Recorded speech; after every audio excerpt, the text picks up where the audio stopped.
2CB unfortunately is now scheduled. I had the opportunity to experience it about a year ago before scheduling, and I'll tell you a bit about it. A friend of mine and I weighed out 25 mg each and proceeded to ingest it via insufflation. Needless to say, it was the most painful, annoying, long-lasting burn I have ever felt. It burned my sinuses and all the way down the back of my throat as I got the drips. My face felt like it was going to fall off. Combine this with virtually instant disorientation and nausea, you get two guys that are scared shitless. I've done my share of excessive hallucinogen doses. But this didn't even come close to comparing to any of them. It felt like we jumped out of a building and were free-falling faster and faster into a psychedelic world, which didn't seem all that great in lieu of the aforementioned symptoms. I was actually pretty sure we had OD'd and contemplated calling 911. Unfortunately, I couldn't even make it to the phone if I tried. We had a sober friend watch us and make sure we were physically okay. As the trip picked up speed and intensity, shit got really strange. On most hallucinogens, you can make things move if you stare at them for a bit, but in this world, everything is moving and doesn't stop. Which made me start to feel motion sickness. I saw 4-foot fluorescent spheres float by with intricate fractal patterns on them. Our guide wasn't all that bright and was flipping TV channels and stopped on true stories of the highway patrol. Not a good thing to watch in this state of mind. We then proceeded to Wheel of Fortune, where I can swear the people were in the middle of the living room and letters were flying by us. The experience was like going from sober to 1000 mcg in about 5 minutes.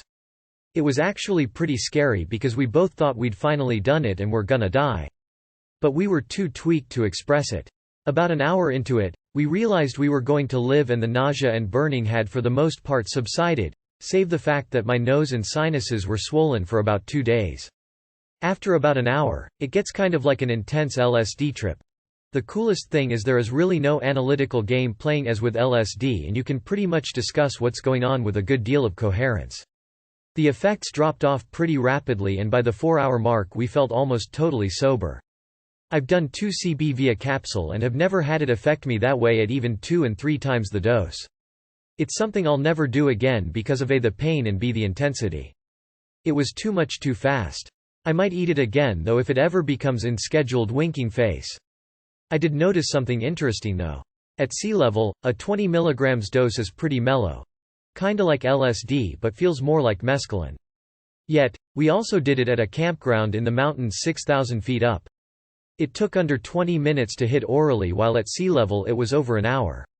Mind you, both times this was done with a full stomach with exactly the same type of food. I thought it curious that it was so much more intense at altitude than sea level, and no, it wasn't just a fluke situational thing. Any ideas?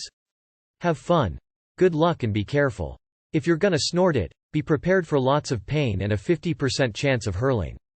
Also, don't do what a guy we know did and call 911 because he thought he was gonna wig out. He got transported to the hospital, and by the time he got there about an hour had gone by and it was tolerable. Needless to say, he felt like an idiot. Moral: no matter where you are, hold tight. About an hour into it, you'll mellow way out. It's also kinda hard on the body too. Really tweaky. Nice thing about it is that when it's over, it's over. No lingering head buzzing and loops like the end of an LSD trip where you're no longer hallucinating but are still unable to sleep.